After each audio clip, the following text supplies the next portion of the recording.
self-serving, persuasive talkers of everything and nothing. We are Conversation Con Artists. What's going on, people? It's your boy, Mr. On Point. And I am Calamity Red. And we're Conversation Con Artists, back for another wonderful, fantastic episode. You can find me on Twitter and Instagram at Mr. MISTER_on point. And I can be found at Red_Calamity. Also, we're still doing the listener letter portion of the show. So if you have a question you would like for us to answer on the show, you can send it to our Gmail account, which is conversationconartists@gmail.com. Or you can find us on Facebook, Conversation Con Artists, and send it to us that way. Yes, I know I sound sick, but it ain't the Rona. It's just the cold.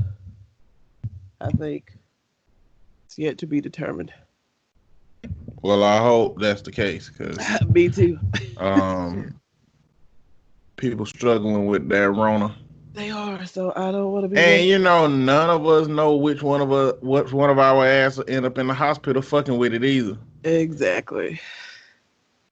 So I would prefer it just be a little summer cold, and I think that's what it is. I checked to make sure I ain't got no fever, nothing. So just a sore throat, and I just feel blah. So I don't know. We'll see. Anyway, we didn't have any letters, but of course, I got Reddit posts. Oh yeah, let's do it. Let's see. Let me see. What do I want to start with? Let's start with this one because I was like, okay. This is a 35-year-old male with his 26-year-old sister. My sister, who I let live with me, is pregnant again. How do I tell her to leave? This is a complicated situation I'm in. I essentially raised her as we had a broken home growing up. I've always been there for my sister and we are close. However, she's made terrible life choices and choices in men. She got out of a bad relationship with nowhere to go last year. I let her and her 3 children live with me and my family. Things have been strange since COVID happened, but I've been trying to be supportive of her. She does work, but hasn't gotten herself on her feet enough to get a place of her own. My wife and I have been getting closer to giving her a time limit as to when she needs to be out. Tonight, she told us that she is pregnant again. She won't tell us who the father is, or she doesn't know, which has made my wife tell me we need to back off on kicking her out, but I think she's taking advantage of us. How can I get her out without her hating me? I don't give a fuck about her. Look, listen. You got 3 kids already. You 26. You barely making it. You living here with us, and then you go get pregnant again. Your wife is a whole lot more caring of a person than I am, because I would have been the wife that would have been like, you know, your sister got to go, right? Like we can't handle her bringing another kid in here. Like we barely making it as it is. Like your sister is irresponsible as fuck, and she's a whole adult. It's not your job. Like I get. You feel like you have a responsibility because you've been taking care of her, but goddamn, when does it stop? I mean, true story. I mean, what the? You gotta prioritize what's important to you. I mean, either maintaining the relationship with her is important to you, or getting her out of there is important to you. So why do you want her out? Do you want her out because you feel like she's taking advantage of you? I don't think that's the case, because he wanted her out before that. So It seems like just she's overstaying her welcome in the situation. Yeah. But you have to prioritize what's important. If maintaining the relationship is important, you're going to have to give her time. But if she's taking advantage of it, giving her time, it still ain't going to be something that she's fond of. So she's going to be mad as hell. She is, but so my little brother lived with me when he was during his first year of college, and that entire year that he lived with me, he would go to class and come back home and sit on the fucking couch and either play video games or watch TV.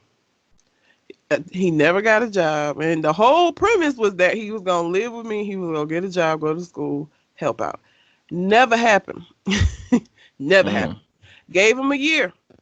And then that little Negro had to move on campus. And he wasn't happy about it. But we had a kind of relationship. One, he probably knew that shit was coming because he know me. And I had been telling him, like, yo, nigga, what you doing? What's going on? Yeah. And so by the time that freshman year was over, I was like, okay, you just need to move on campus. This is not a good situation for you. It's definitely not a good situation for me because I was working second shift 911 dispatch. So I would leave, 2 o'clock in the afternoon and come back almost midnight. And this nigga sitting in the same spot on the couch. That's when I fucking left. Like, it was aggravating me so bad. But sometimes with your siblings, and I mean, I've talked about, the dysfunctional family that we grew up in. And my little brother me and him have always been the closest out of all the siblings. So, I wasn't sitting back like a evil, a evil villain. Like, I'm about to kick this nigga out. Like, it wasn't like that. I didn't want to do it, but I also knew that in letting him stay, it was going to have a more negative impact on our relationship because it was going to get to a point where it was going to get ugly. Because it was going to get too much for me. Yeah. So I think it's hard with siblings, especially when you feel like you have a responsibility for them. But also you have to remember, like, at some point, everybody got to grow up. And she got 3 kids already and on a 4th one. Man. Like, shit, no, bro. No. He ain't even said him and his wife got no kids. Y'all just, hell no. That's too much for me. I would, and I would help her find, there are programs and stuff to help single moms that got all of this shit going on, like what she got going on. I would help her. I wouldn't just put her out, but we would be making a plan for her exit. Like, that shit would happen. Yeah. And she got upset. She just, it is what it is, but hell no. Another baby? And you don't even know who the daddy is? So you really just out here still just being reckless as fuck, huh? No. It's disrespectful. It's disrespectful to the help that your brother has given you for you to just be like, oh, I'm just going to keep living my life. They helped me with the kids. It's cool. My brother used to be so entitled to my energy. Like, so what happened is my sister, she owns a business, a trucking company, and she opened up a new in Charlotte, North Carolina. She opened up a new one in Atlanta, and she needed somebody to run it. So my brother needed somewhere to be and needed some money, and she was paying him pretty good to be down there doing it. I don't know. I guess he was depressed or something. And he wasn't doing nothing he was supposed to be doing. He was supposed to be helping build a business. He was supposed to be going to truck stops and passing out flyers. He's supposed to have gotten the phone cut on. He did the business, but for like 3 or 4 months, he literally just going to the business, sitting down and smoking all day. And my sister showed up. She popped up on him, and the flyers that she gave him to pass out wasn't done. The phone still wasn't on. Nothing he was doing was supposed to be done. And that's all him. That's all his fault. He got so mad that she caught him. Because he's matured a lot now, but he got so mad that she caught him that he was like, I'm coming down there. And I was like, what happened? He said, I'll talk to you about it later. So I get home and here he is with all his bags packed and everything at my spot. Can I stay with you for a little while? I'm like, fuck. Okay, fine. I had a little room on the side. My apartment, I had to hold downstairs, which had 2 bedrooms. Well, it had a bedroom and a den, right? And the den was a whole open space. So that I just played the den as my room. Nobody just came downstairs because they knew the downstairs was my shit. So he took the little room part and I stayed in the little open part. And he was so entitled to my time. And we got to a point where my brother was using my car so much and not putting gas in it. And, I had to take a stand one day. One day I said, you can't take my car unless you put some gas in it. He said, I'm just going to the store. I said, you just been going to the store for 3-4 weeks. So I need you to put some gas in the car. and he was mad as hell. And his mad, he be the kind of mad where he's self-destructive to himself, right? So he got mad and he walked a mile to the store. Like that's self-destructive to me. Like I'm mad, I'm finna walk, show him. And so, all he had to do was put $5 of gas in the car. He decided not to. He was like, I'm gonna walk. I'm gonna show this nigga. Now he walked to the store and he was going to buy some beer. He walked to the store, a mile to the store. He got back and he got all the way home. And you know what? I don't know if he look at it like this, but this is the universe telling him that he was a bitch. And I watched this shit happen. When he got back, I was outside on the phone.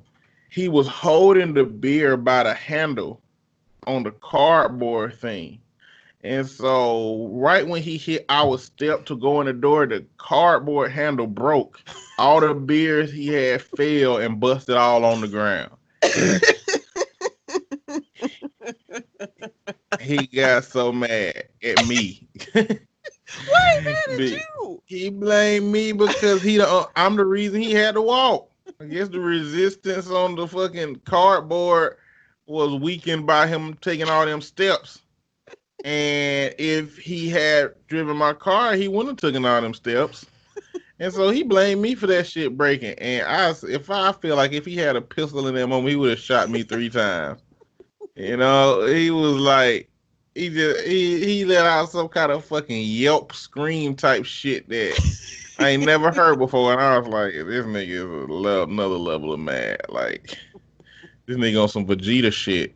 Like, he was mad. So I was like, I still stood my ground, man. And he was so mad. And I think he did this part on purpose. So, he in that room over there. He left the door open, and I'm in my little open area room. And he called this dude we know named Kaleem. He was like, hey, what's up, man? Kaleem, you feel like coming pick me up, man? Just do something, smoke or something? And Kaleem was like, yeah, clearly. And he was like, I'll give you $5 in gas money. I was like, either that nigga is petty as fuck for that, or that nigga just don't understand irony at all. Oh, Jesus. He was a bitch for that on that day. Shit wasn't cool. But so, I mean, I didn't put him out at that moment, but when he said, I'm going to California, I was like, good fucking riddance, man. I mean, I questioned him, like, why are you going to California? What the fuck is that about? But at the end of the day, it was a good riddance moment. Get the fuck on. I don't need this in my life. I want my room back. Me and my brother got a limited time offer, boy. I'm telling you, we do not have that much time to spend with each other. I mean, we probably could spend a good week together. After a week, shit start getting weird, boy. We start having real random arguments. We start getting irritated about little things the other person doing. We become critical of each other. That shit, and I could tell when that shit wear off, like I got to put so much more energy in not arguing with him, because I try to be the voice of reason, but I put so much energy in not arguing with him and be like, oh, here we go. We done met our fucking cap. We met our cap of engagement. Cause me and my brother go back and forth all the time. I think we just, I don't know. The year he stayed with me was fine. Cause I mean, you seen how we are when we together. Mm-hmm. We like that all the time. So it wasn't that. It was just at that time in his life, he was just so fucking lazy, and he didn't want to do nothing. He felt like he was entitled to people taking care of him, and it's like, my nigga, no. What? Absolutely not. So, because he did the same shit when he was with my parents. Like, it was a situation where he want to work. He felt like he should just be able to chill and do whatever the fuck he want to do, and then be taken care of. Like, nigga, that don't work for nobody else. Why would you think it worked for you? But yeah, at some point, you kind of have to determine if this is your problem or not. and help in the best way that you can, but also not enable. Finding that line between being helpful but not enabling. It'd be hard when it's a sibling and you care about them and you've been taking care of them, but you gotta have to know what your boundaries are, even with your siblings, because people. Bro, I'd be so mad if she was like, I ain't gonna tell you who the daddy is, Like, or I don't know who the daddy. Like, I don't know is better for me, but worse for you because of what it implies. Like, you just letting people shoot the club up type situation, or you know, I'm supposed to know who it may be, and I won't approve of that person. But either way, when somebody helping you out, man, you're at this psychological place where you need to be more considerate to them. yeah, you do. And not in no overt way. Like you ain't gotta, like white people been doing, kneel down in the motherfucker feet every morning and be like, "Thank you for this opportunity that you've granted me. Do you allow me to continue on my day after my kneel?" Like you ain't got to do no shit like that. Like it's just marginally when moments pop up where you got to give that person some consideration, you need to do it. And consideration in my brother's situation, like I just don't recall my brother saying, especially at that time, "Thank you for letting me stay here. I appreciate it." It was more so like I always got somewhere to go as long as my brother alive. And that's like taking that shit for granted to where it's like, no, you don't. You can't come here. I'll help you pay 25% on some rent somewhere, or down payment or something, but you can't come here, nigga. But anyway. All right. Let's get into some relationship shit. Mhm. Both of these people are 21. Oh My Lord, young boyfriend, ones. yeah, young one. It's some young shit. My boyfriend's response to me catching him on dating apps is, "I do it because I feel like you cheat on me, sir." Okay. I have caught him on Meet Me, Bumble, POF, etc. I paid $600 for a beach vacation to surprise him, and he immediately, on the first day, made dating accounts while I was sleeping. I caught him cash apping girls for news. Some I'm sure scammed him his loss. First, okay. He knows my phone password so he can check if he feels insecure. I do all the laundry, cooking, and cleaning, and I have let him live in my college apartment while his parents' house is being redone. I bend my back over for him and do anything for him out of love. I post him on my social media, but he would not do the same. Last year, he posted me on his Snapchat story in March, never on Facebook or Instagram. His family adores me and tells me that I care more about them than their own son does. We have been planning to move into our own place when I graduate college next spring. He works full time and is planning on going back to school.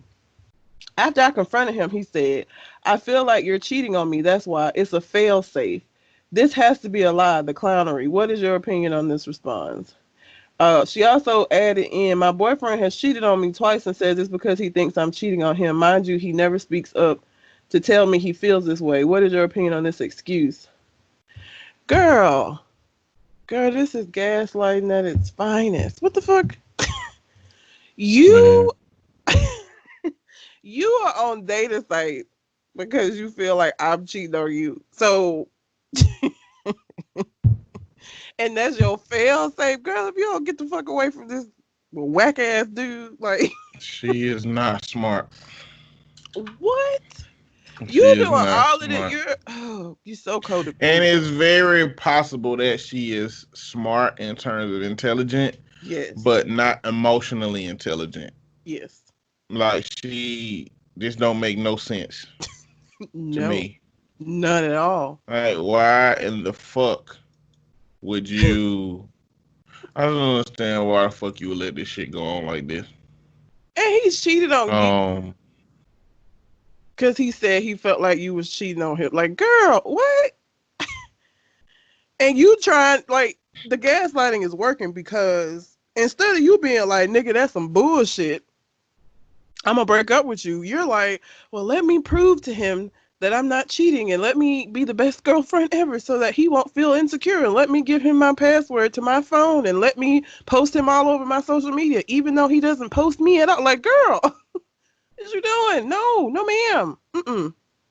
No, ma'am.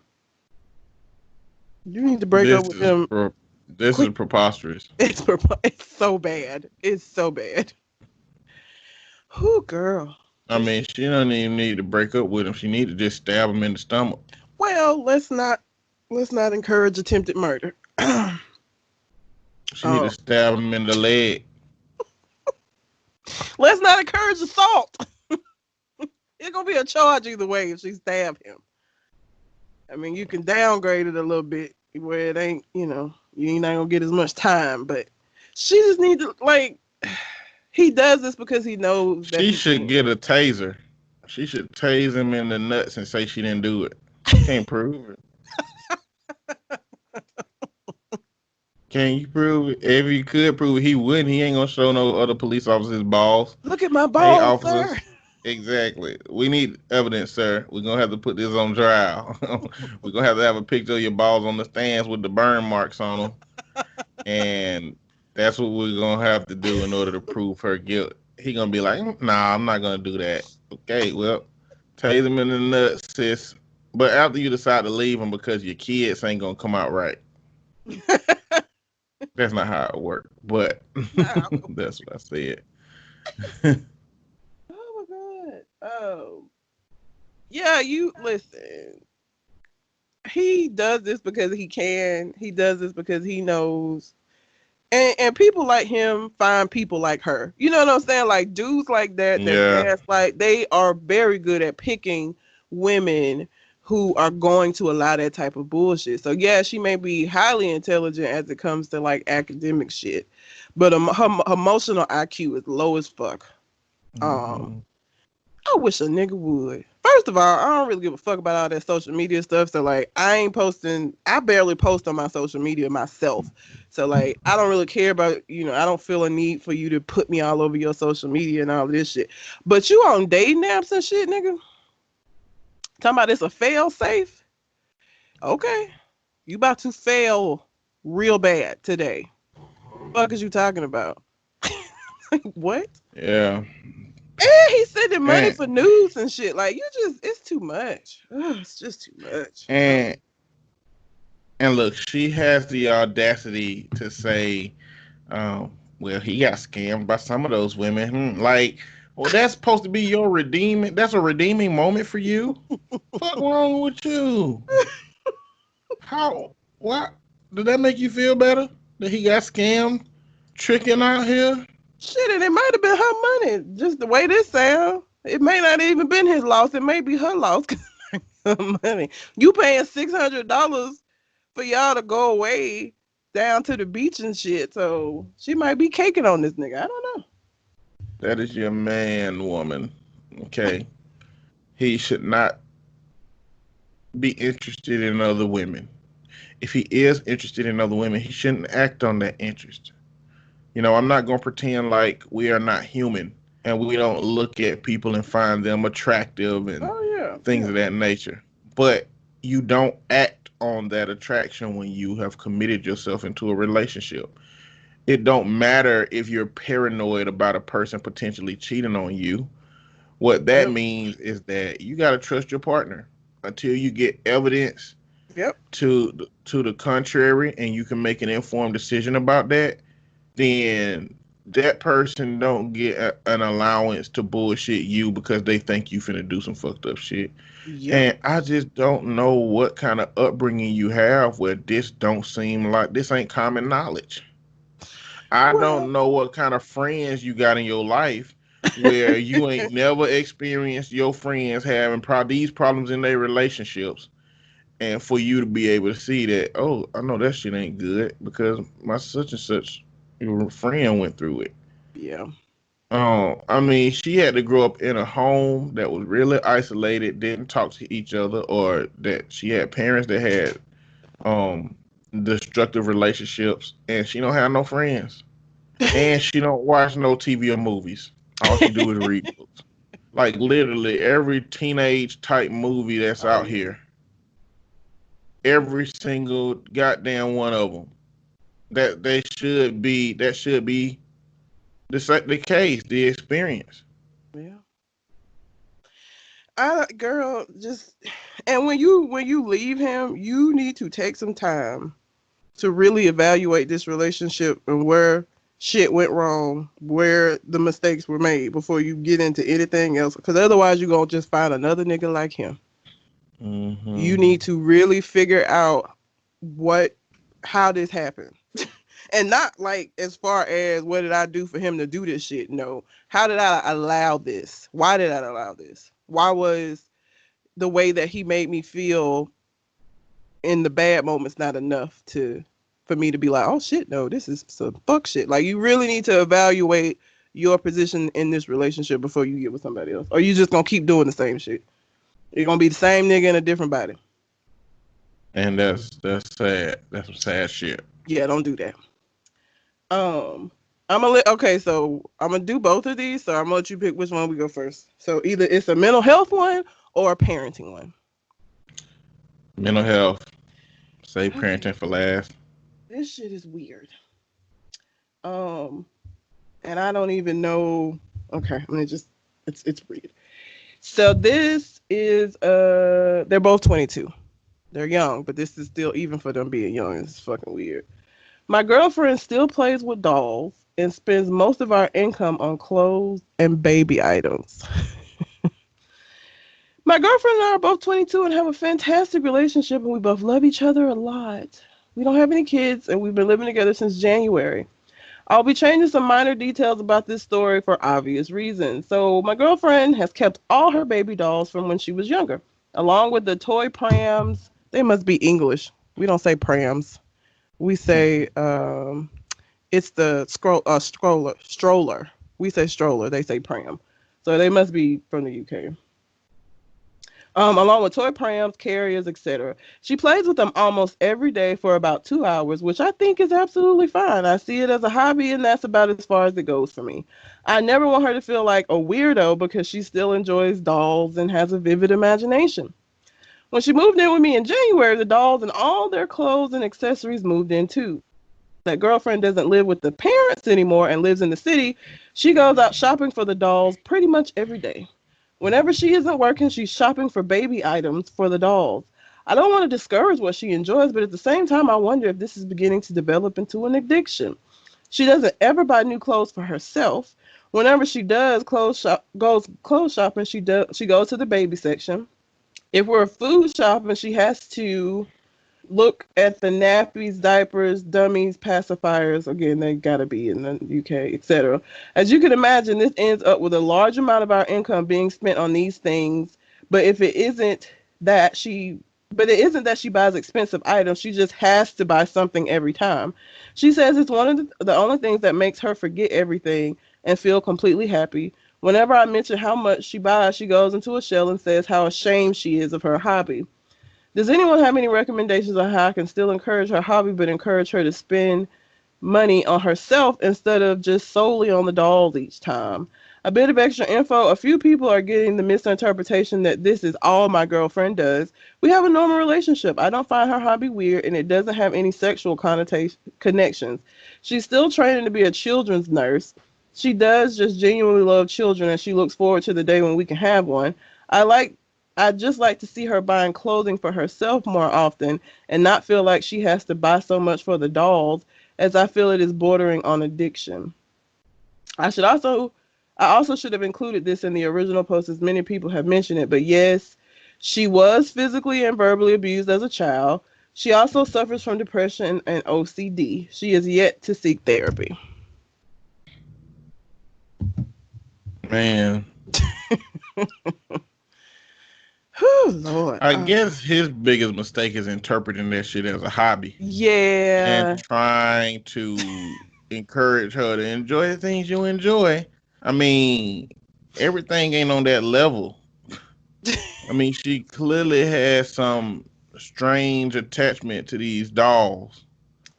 How do you buy? Okay, so, because and I haven't played with dolls since I was a child. Okay, so this part confused me. When I was a kid and had dolls, you bought doll clothes because the dolls were smaller than like a real baby, I guess. So like, so do people buy like real baby clothes for dolls? Is that a thing? I mean, I guess it's a thing because she's doing it, and she buying pacifiers and shit like it's a doll. Well, you're saying doll probably in the Barbie doll sense, but he probably talking about them dolls that are the Even like size of baby like little dolls. babies and kids. Yeah, but I, like maybe they're the realistic one. Cause even like the I little mean, for baby him dolls. to say, for him to say when she moved in, the dolls moved in with me, I feel like that means they're of substantial size. Okay. I feel like they're of substantial enough size to feel like they have a space. Like I don't feel like it's Barbie type doll type situation. I think it's like she probably got something big enough to actually buy clothes for. But past like so like they again, because I have very limited knowledge on baby dolls. I'm only going from when I was a kid and this was in the 80s. So but 80s, early 90s. What dolls mouth? You can't even put a pacifier. Like now, when I was a kid, they had like the doll. They started making them dolls where like they put a hole in the mouth and you could put the pacifier in there, and it would have like the little motion like it was sucking the pacifier. But most dolls that you buy, you can't put no fucking pacifier in their mouth. She buying diapers, like real Look, diapers. you can get custom dolls on Etsy. Like it's so many places you can get dolls from where people make dolls for people that are creepy as shit. I mean that they have that. So I wouldn't put that much stock in trying to find out or find out what kind of doll this is. She done found the motherfuckers. She found them dolls. And it's weird, It's very weird. you Like, know. and I know he's trying to be a supportive boyfriend by saying, "Oh, it's a hobby and it doesn't bother me." First of all, it does bother you because you're writing it on Reddit. So you're not as okay with it as you continuously keep trying to say that you are, and you shouldn't be okay with it. Like this is problematic, especially with her having an abuse history, especially with her already having OCD and other mental health issues that you are saying are unchecked. She's not getting therapy for it. She instead of getting therapy, she pouring all of this shit into the dolls. It's problematic. Not Hmm. good. She needs some help, and it's not help that you can give her because he's like, how can I encourage her to, like, you can't. This is something that she needs some professional help for, you know. Yeah. Especially when you try to talk to her about it and she says she's ashamed of it and she feels bad. Like, even so, on a level, she knows that it's not quite normal too. Um, so that's definitely some shit that she needs to seek some professional help for. And I mean, a large part of it could be the OCD. That could just be um the avenue that her OCD take. Because people they get obsessive about different things when they have OCD, and maybe hers is this doll shit. Hmm. But nigga, no, ain't nothing you can do. You can help her find somebody to talk to professionally. That's what you can do. Yeah, get that woman some help. God damn Yeah. it. Take her to counseling. A sexual abuse counselor specifically. Don't just shoot in the dark. She need a goddamn childhood trauma therapist. She does. If she white, maybe some EMDR. EMDR don't work for black folks like it do for white folks. Yeah. Yep. Have you heard of that? Yeah, EMDR.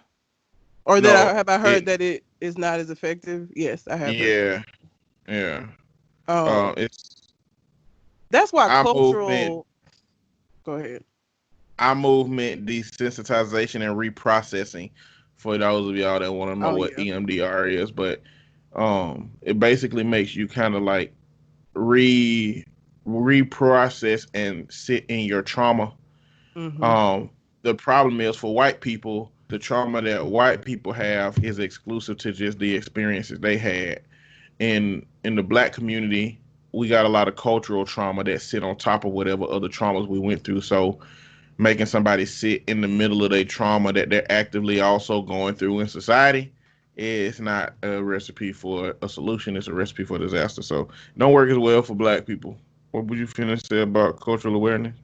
Oh, that's why just in general, cultural awareness is really important. And for anybody that's listening that is going to seek out therapy, make sure that you take that into consideration because that does make a difference. There are some things that culturally make us respond to things differently, or even the same situation. You can have five people who have gone through the exact same trauma who will look at that trauma differently because of their cultural background. So you need to make sure that you find a therapist that understands the culture that you come from, because that has to be an integral part of it in order for it to be effective. Mm-hmm. So like you just have to make sure that the therapist that you choose and is aware of that and has some familiarity with whatever your culture is, because the culture make a big ass difference.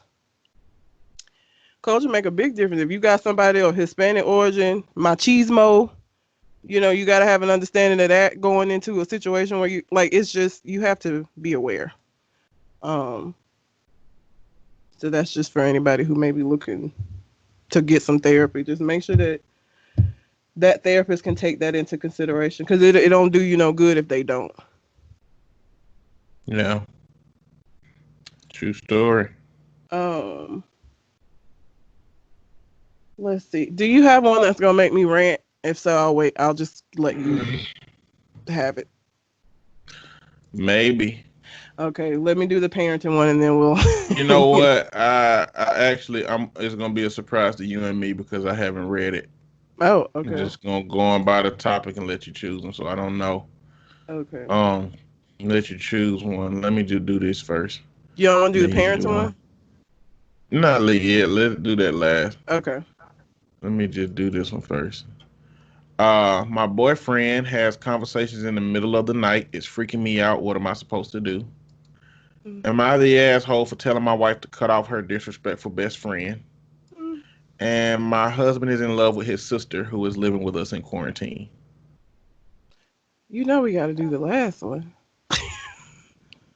What? Excuse me? He's what? The other two seems like they would be fairly regular. Well, I got to pick the last one. I got to pick the odd one. All right. Let's do this one. Oh, Jesus. This is a longer one too. Of course But it I'm going is. through It's it. got to be with that kind of shit. All right. Yeah, you read the title right. Well, my husband of 4 years have been in love with his sister for most of his life. I found out about a year before we got married. He sat down with me and told me it was obviously really hard to hear, and a lot of things started to make sense. Look, I won't sugarcoat it. I know it's weird as hell and incestuous, but I love him more than anything, and he trusted me and was close enough for me to tell me. It was clearly really hard for him to talk about um, it with me, and I can't imagine how awkward. The weirdness of it was the easiest thing to deal with about the whole situation, and in the beginning, it was honestly fine. I had tons of questions, and he had tons of answers. I thought a lot back to family situations, or anytime I've been around her. They aren't weird. It's just obvious now. I guess he pays a lot of attention to her. Anytime she says something that asks him to do it, he will. Also, I don't want to get too personal on here or Reddit posts, but I obviously asked about their history. They never did anything explicitly sexual, but they used to cuddle every night, hold hands, and I guess just talk a lot. But whatever, we dealt, and I'm very glad he can be open and honest with me. Transparency is everything to me um, in a relationship. And for years, we've been happily married, and he's visited plenty, and everything has been fine. And things have been great until this February. Because of COVID-19, his sister lost her job and was going to move in with her parents, but they both do not get along with their mother, and she was dreading moving back. My husband consulted me first, but I knew his mind was made up. He wanted to invite her to live here during quarantine until she got back on her feet. I know their history, and I feel it'd be cruel to say no, and if he didn't have the feelings for her, I wouldn't hesitate to offer. So, of course, I said yes. She was elated, and when he offered, and she was so thankful to the both of us, and it was nice at first when she was here. We spent time all together, like watching movies and stuff, and we all did enjoy it a lot. He spent a lot of time looking at her, and I knew she knew, and I felt she liked it. It felt like every night he started sitting next to me, and somehow by the end, he was sitting next to her.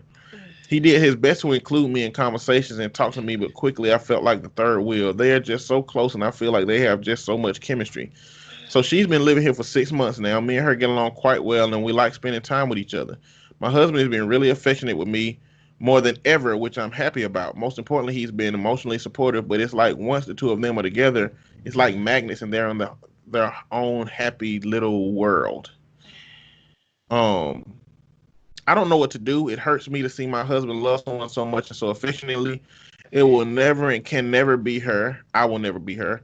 He addresses my concerns and makes me feel better, but it's only temporary. He assures me nothing could or ever or would happen because she's her sister and nothing could happen. I'm not scared something is going to happen, but it do hurts me to see him love someone else. I don't know what to do. We can't kick her out, and he can't just suddenly stop being close to her. Too long didn't read. My husband admit he's in love with his sister. Years later, due to the global pandemic, the sister loses her job and has to move in with us. It's been 6 months, and the emotional intimacy between the two is destroying me slowly. Oh, Jesus. First of all, is there? I know Freud had Oedipus for men and Electra for women when it was with a parent. Is there something sibling? I don't think there's a thing. Nah, I don't think. I mean, Freud got a whole bunch of deep components. It wouldn't surprise me if there was, but I don't know about it. If it is, it's not popular. And for those who do Oedipus, he had Oedipus complex and Electra. Basically, if you don't know the story of Oedipus, is it Greek? I think it's a Greek story where he was prophesized that he was gonna fall in love with his mother, kill his father, and marry his mother. And so they did all of this shit to kind of avoid that from fucking happening, and then that shit happened anyway in a real fucked up way. And Electra fell in love with her dad. So ooh, child, this is so bad. That I don't know. It's so bad. How is he this deeply in love with his sister? Oh, that's I don't know. I'm gonna let you go first because I'm trying to gather my thoughts. So, Sigmund Freud. So there's something called the Westermark effect, also known as reverse sexual imprinting, which is a psychological hypothesis that people who live in close domestic proximity during the first few years of their lives becomes desensitized to sexual attraction, which makes sense to me because no, not siblings don't desire to have sex with each other. No. So that part of it makes sense. Freud argued that as children, members of the same family naturally lust for one another, making it necessary for societies to create incest taboos. So Sigmund Freud is essentially saying that the reason that siblings don't have sex with each other is because society said it's a bad thing, not because they don't have the natural urges to have sex with them.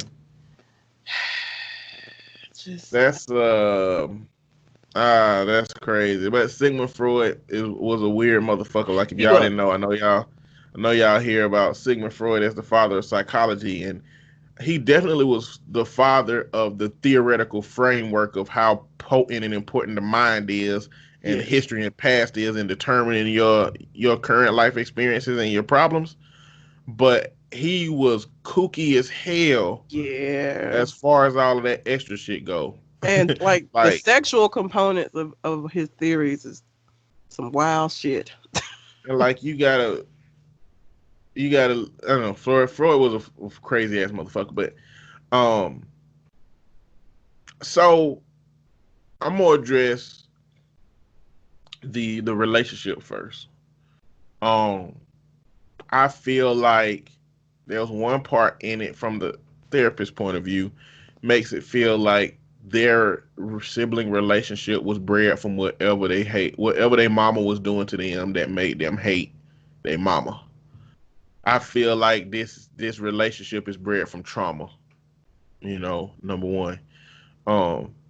It's real hard to believe that they ain't done nothing sexual. Yeah. It's real hard to believe that, given that they are that close, and the only thing that consummate a relationship that's close is sex. Like, it would take some kind of, because they're already breaking social dynamics by having this kind of sibling love relationship. You mean to tell me that it would stop at sex? Like, oh, well, we're siblings, but y'all hug, y'all cuddle, y'all hold hands, Oh, y'all sit next to each other all the time.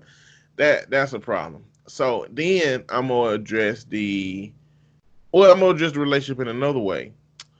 Uh, a part of me feels like even if they weren't seemingly romantically close, just being close in general seems like it would make the wife uncomfortable anyway. Because it sounds like her biggest issue is being the third wheel. And you but I, always a mate always gonna feel like the third. Like if when you dating somebody and you and your brother go out with them at some point, it won't feel the same because y'all talk shit about each other the whole yeah. time.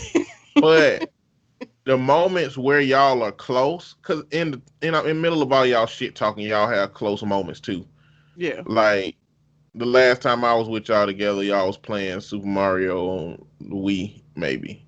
Yeah. You know, that was a moment where y'all collaborated. I could see that being a moment where somebody feel left out. It'd be like, well, I want to play Mario too. These niggas playing Mario and having fun and shit and being siblingy, and I ain't even know she liked Mario. You know what I'm saying? And so there's moments where I think that can happen, but like, well, imagine y'all's relationship being one where y'all had that moment constantly without any romantic part, and how a partner could feel being left out of a situation like that. Yeah, I So think a large part, the fact that he set her down at the beginning of their relationship and said, I'm in love with my sister. I mean, I think had that not happened on a level, she might have been feeling a little, but it wouldn't be to the level that it is. I think the fact that he set her down and was like, look, just want you to know I'm in love with my sister. Like, love. Like, it's fucking, I don't know that we would have been together after that. I'm sorry. That's a lot.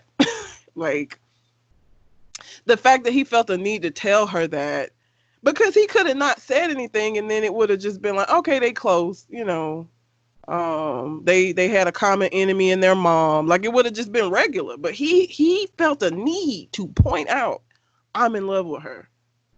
I mean, I've been in love with her since we were we were kids. Shit, and no. he understand himself enough to know that if my sister come around my wife, she gonna know some shit is up. She is going to feel that energy, and I don't need that to be the case.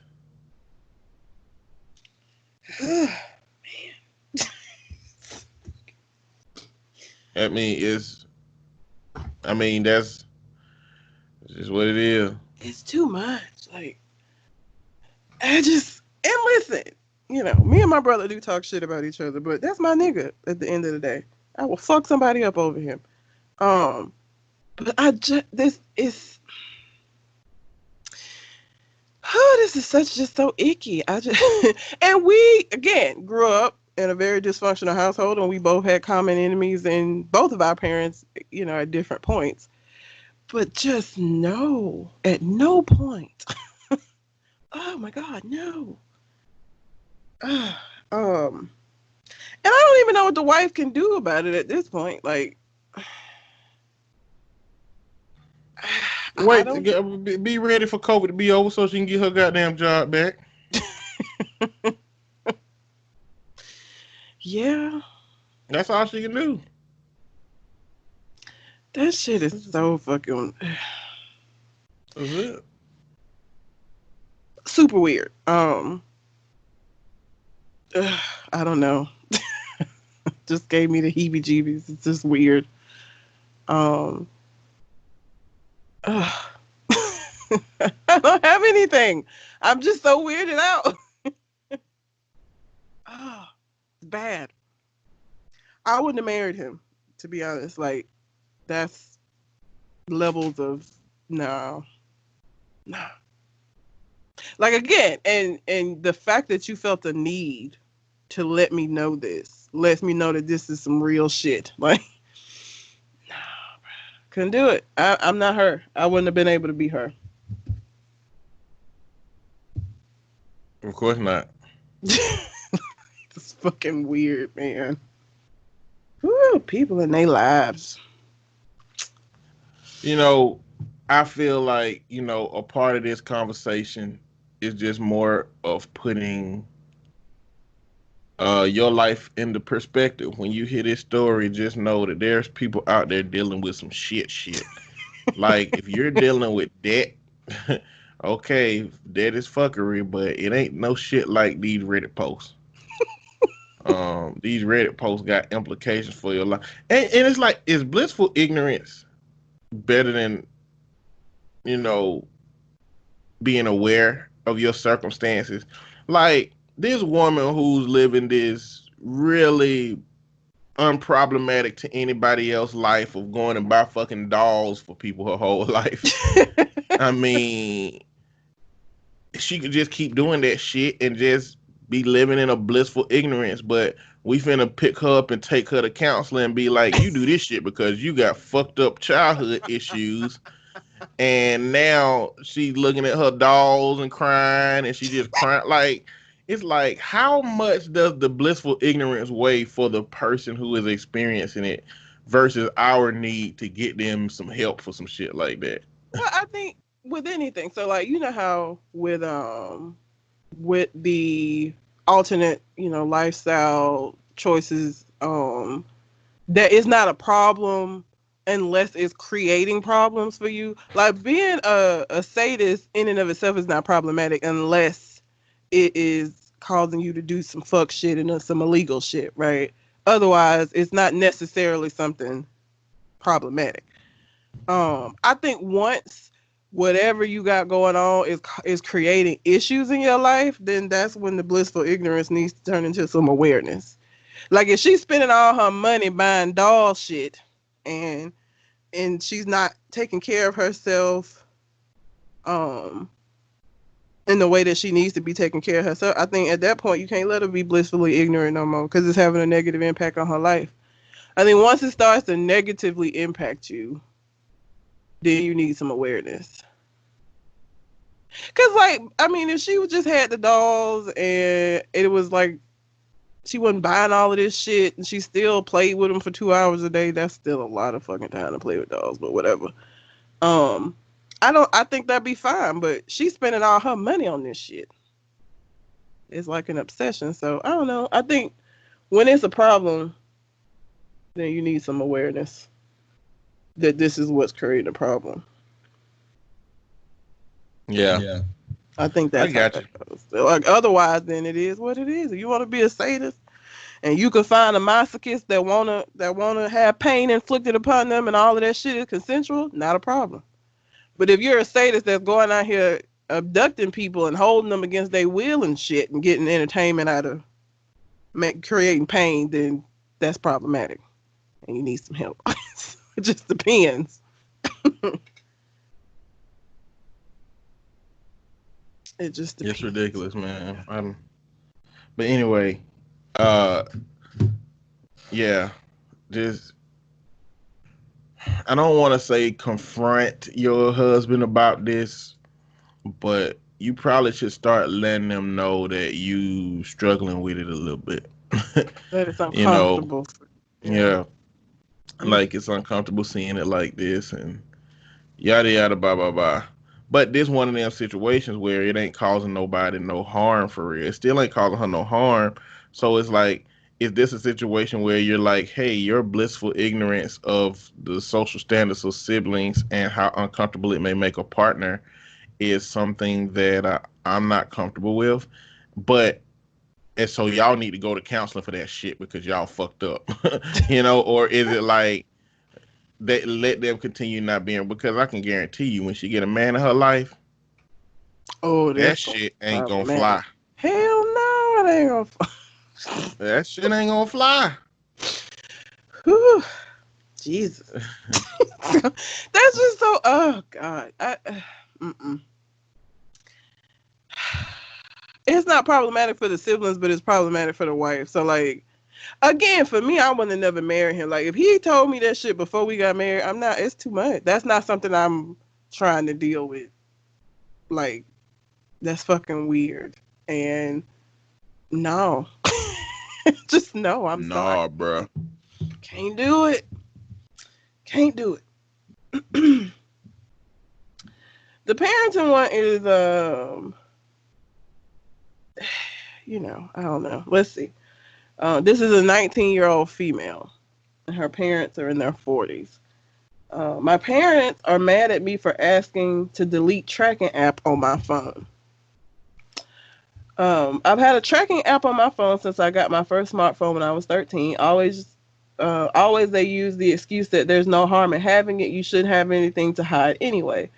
This massively affected me growing up since I missed out on going out with friends as they wouldn't let me go, and I couldn't lie because they could see where I was, and therefore I struggled to keep friends. Now that I'm 19 and about to go into my second year at uni, I asked if I could delete it and have a bit more privacy. I got the same answer that I shouldn't have anything to hide from them, so there's no harm in having it. I don't want to go and do bad stuff and hide it from them. I just want a bit of privacy and not get a phone call every time I leave the house asking why I was at this place or why I was 1 minute late to a lecture or why I walked the dogs for exactly 52 minutes and not an hour. I've never done anything to doubt their trust since I had an app on my phone from 13. I also rather not go through the effort of faking my location since the whole thing is just an invasion of my privacy. And this is like parents, man. Oh Lord, it's a lot. That's it. Yeah, that's it. I don't believe in those monitoring apps. No. I mean, these monitoring apps done came up within the last 5 years, and society been doing fine without that shit. I mean, substance use among kids ain't gone down for that shit. Pregnancy rates ain't gone down. I mean, they've gone down, but it ain't because of them pregnancy apps. It's really, monitoring apps. It's really because of kids' access to sexual education. Since when we wasn't giving it to them in schools, they didn't have the education, especially in the South. Yeah. So it's going up because they have access to it in other means and other places. But I don't believe in those monitoring apps because just like this moment, it gives the illusion that you never trust your child. Yeah. And furthermore, it gives you false security. It does. Because I know kids. The kids will tell me. I had a kid tell me a whole story about he talked about spending the night at one of his friends' houses and left the phone in his friend mailbox all night. And they was out doing fucking hood rat shit. In the woods with girls. And so I mean they fucking around and got caught because of his dumbass friend keeping his phone on him. But it's ways around that. You don't need that false security. You need to build a child that you trust and that is trustworthy and that at times is going to branch out to do shit that's secretive, but they gonna feel bad about it because you trust them and they shouldn't have done it, and they gonna do it sparingly because of that if you don't catch them.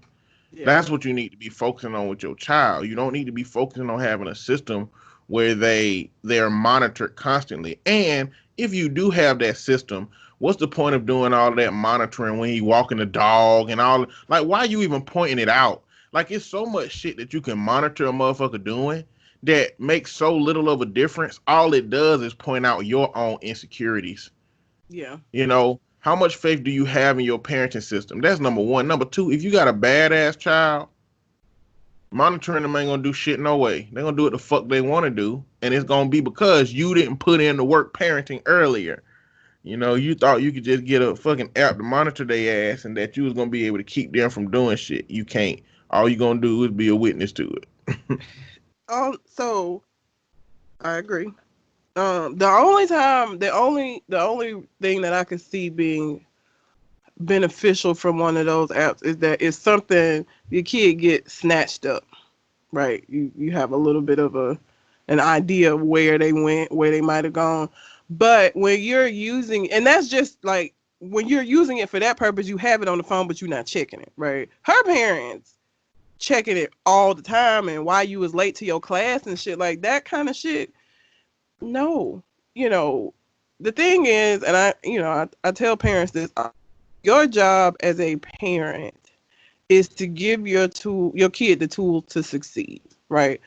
The use of those tools is on them, and you have to be confident enough in the child that you raised and the tools that you gave them to allow them to use it. And if they don't, that's them life lessons.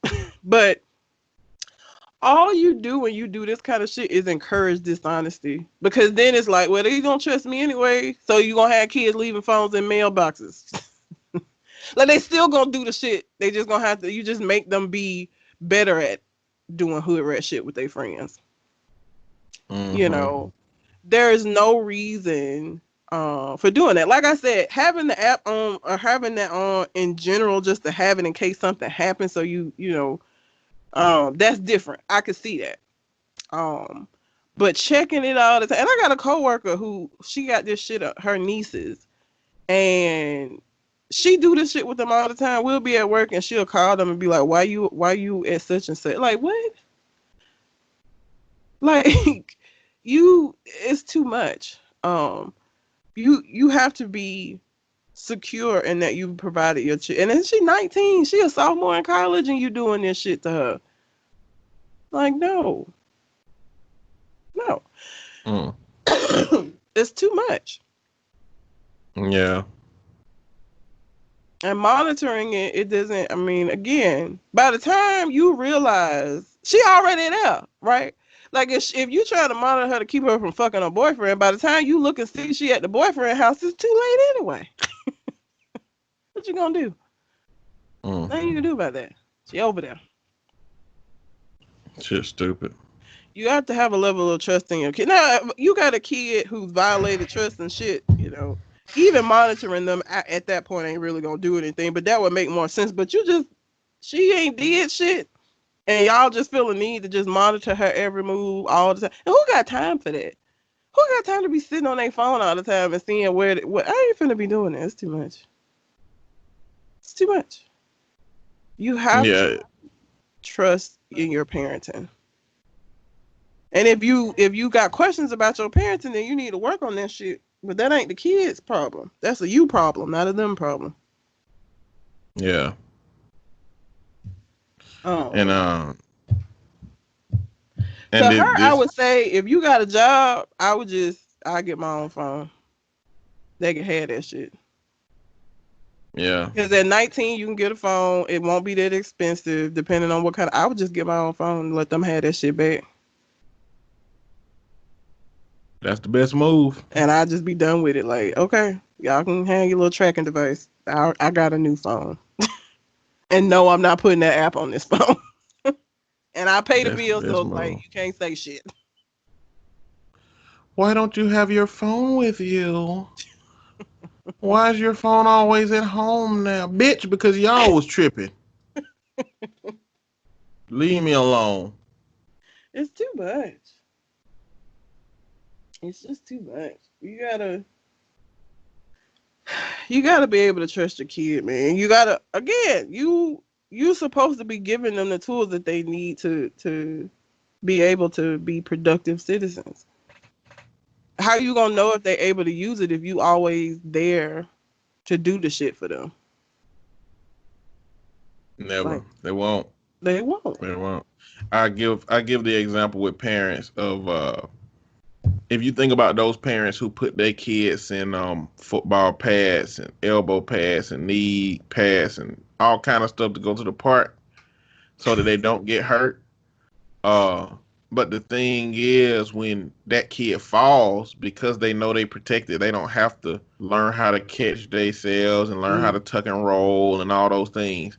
And so when your child does not have that gear on, then when they fall, they're not going to have the tools they need to avoid getting hurt. They're going to fall, scrape their knees. If I fall right now, I know how I need to stick my arm out to catch myself on the ground if I want to catch myself. Or I'm a heavy guy. if I feel like that's gonna hurt my arm to fall and catch myself like that, then I know how to tuck and roll. You know what I'm saying? Like, I know if I get ready to fall, I know that I need to protect my head if my head is about to hit something. Yeah. Like, I have these strategies because when I was a kid, I fallen like a motherfucker. Yep. I didn't have no protection. And in order to not get hurt, I had to employ these strategies. And you're not So, gonna be there as a parent all the time to ensure that they have all of these protections on them. You know what I'm saying? Like once you send them out into the world, they need to have this shit. You need to be sure that they know how to catch themselves already, because you ain't gonna be there to pad them up every time they leave at the door. You know, your goal is to have somebody that you can send out into the world and that could be productive. But you handicapping them by doing everything for them. It's just that. It's a handicap. yeah, don't help at all. Mm-mm. So, I mean, I have another one. It's the more gaslighting shit, or we could just move on. Let's move on. All right. If you have a question you would like for us to answer on the show, you can send it to our Gmail account, which is conversationconartist@gmail.com. Or you can find us on Facebook, Conversation Con Artist, and send it to us that way. Yep. I got some viral posts. Cool. I'm going to end it with the ones I like the most. If we fuck around and survive COVID-19, we deserve to be in the Bible. Bible is a done deal. I don't think we're going to get in there. It's kind of over. I guess if they did a part 2, but the original Bible is done. It's a done deal. I mean, the Bible stopped so short of a whole bunch of more history. It did. You know, like, who telling the rest of the story, goddamn? Why God ain't influenced nobody else for fucking part 2? Fuck that. Why that shit ain't going on? I don't know. The Tiger King era of quarantine seems like it was years ago. It does seem like that was a long time ago, and it really wasn't. It wasn't a long time ago. That shit was still during the fucking quarantine we got going on. It was, but it just, because so much shit, 2020, it just feels like the longest year ever. Like at this point,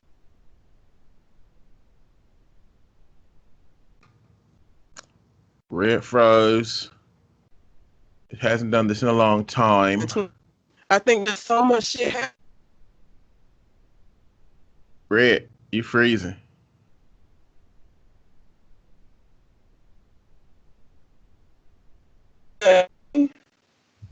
You were freezing. Oh, am I? Is it good now? You're fine now. Yeah, you're starting to talk about 2020.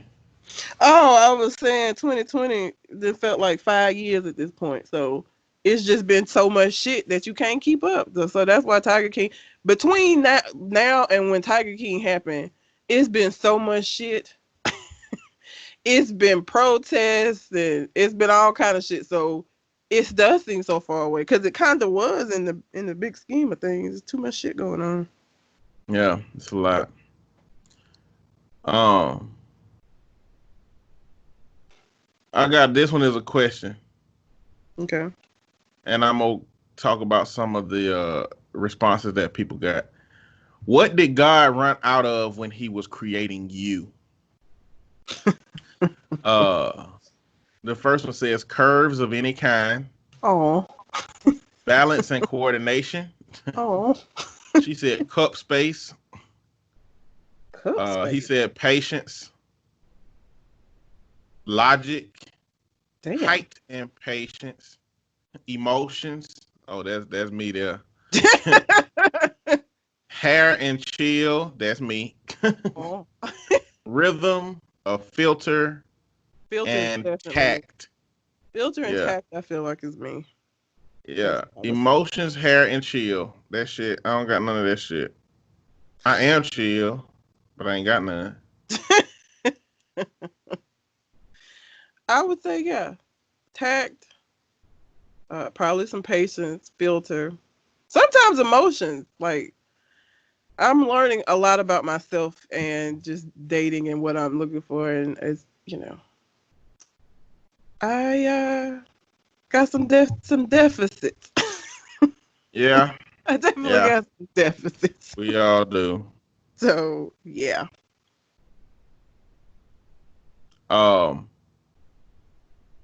Next one. If Terry Crews fought the white dude that grabbed his coochie the way he's fighting black folks, he wouldn't be in this situation right now. Listen, y'all. Terry Crews really needs to stop. Terry Crews officially. I'm done with that nigga officially. Oh, Like, I don't want to hear his name. I don't want nothing. I don't want him to even come around and change his shit. I just want him to be the enemy forever now on black issues. ain't nobody asked him. He did this all to himself. Like, this was not a situation. You know how sometimes people get in interviews and the interviewer asks shit in a way, or they cut and paste the interview together in a way it make you look like you said some fuck shit. This ain't that. This nigga voluntarily out here saying fuck shit. Nobody asked him for it. And is doubling down on it. Doubling down. And I just don't understand. He just will not stop. It's terrible. I'm done with him. Fuck him. It's too much. I'm moving on. Jesus. Clearly, ignorant white person posted this shit. Oh fuck. Can we still order black coffee or brownies being taken off the shelf? Is White Castle changing its name? I'm sure Cracker Barrel is screwed.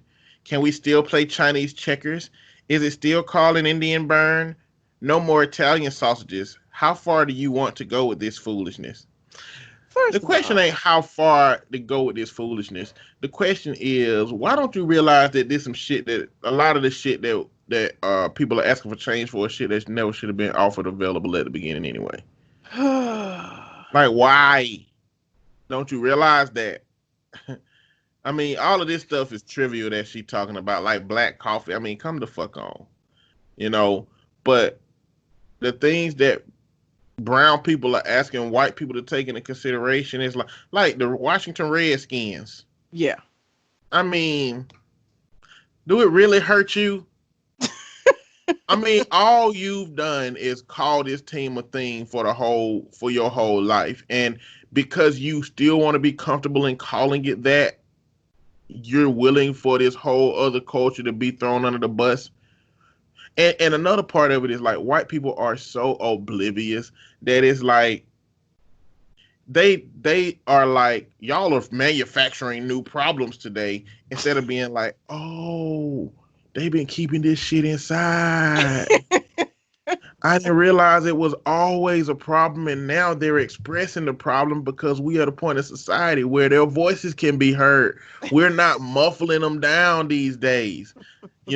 Like over the course of history before social media and easier ways to communicate and send our voices out, everything was controlled by radio, TV, media, the music industry. So any message we didn't want to get out couldn't get out. And now that society has changed and anybody can get their message out, motherfuckers are unifying.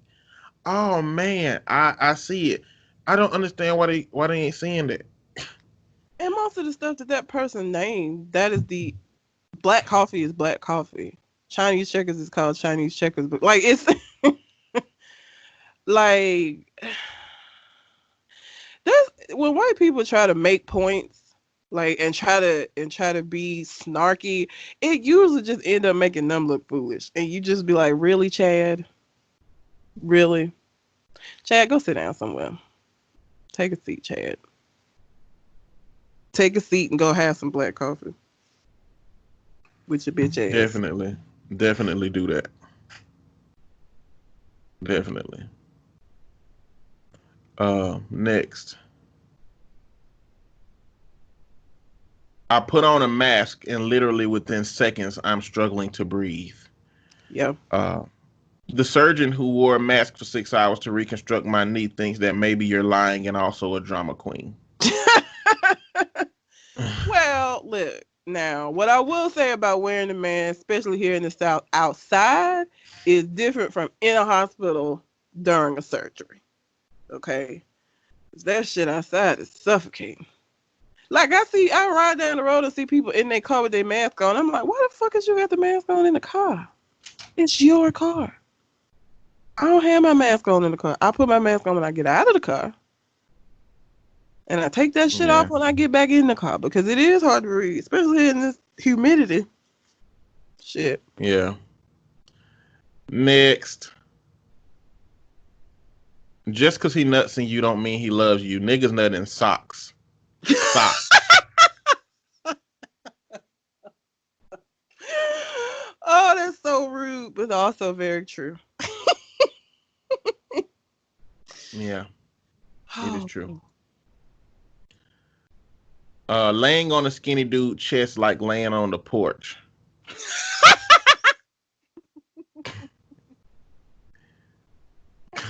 It is. Oh God, it's not comfortable.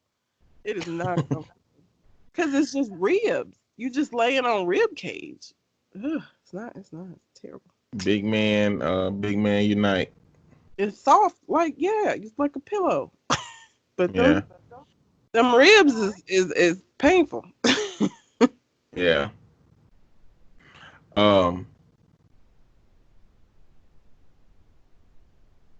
Next one. Things Jesus was: brown, Jewish, Middle Eastern, a child refugee, poor, homeless, an advocate of loving your neighbor. Things Jesus was not: white, American, racist, homophobic, nationalistic, rich, full of hate, and Christian. Ooh, white people gonna be upset. Of course they are. Of course they are.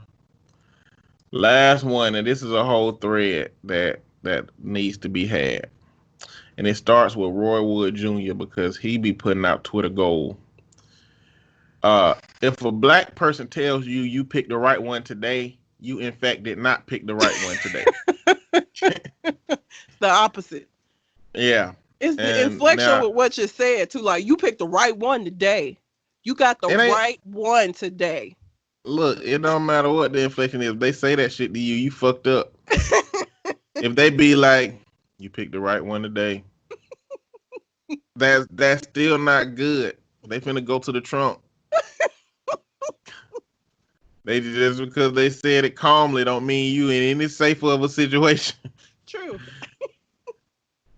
Also, the phrase "who you think you talking to" is not an actual question, just an FYI.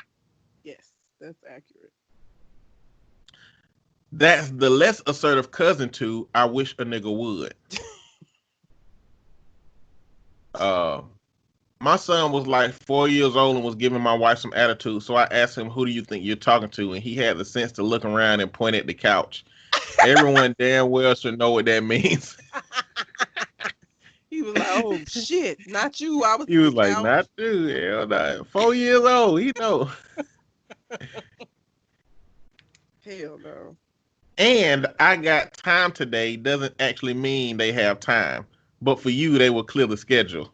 Yes, and it's never for anything good. Yeah. I mean, so I got time today is a different one, you know, where it's like if somebody be like, "Hey, can you help me move?" and they be like, "I got time today," that's different.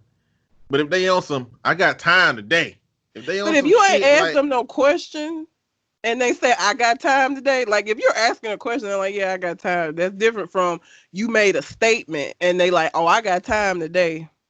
You ain't even asked them about their time. It depends on the question. It depends on the question. If a motherfucker asks you, "Do you believe all lives matter?" and they say that shit, you're not in a good situation because it was a question. The content of the question indicated that they finna come for your ass right now. They finna clear the schedule. It's gonna be bad. See, also, your mother says, "What did you just say to me?" The correct answer is always nothing, sorry. Oh, hell no. Yeah. What'd you say? Nothing. That is not an actual inquiry. Yeah, no. It's not an inquiry. Don't repeat it. Please don't repeat whatever you said. You're going to learn today. Please know a physical lesson is about to be taught. Run.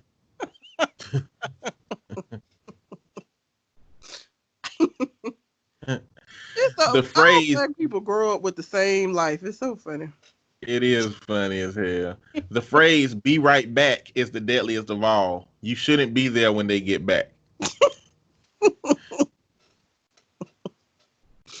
This say "you got me fucked up" is top 3.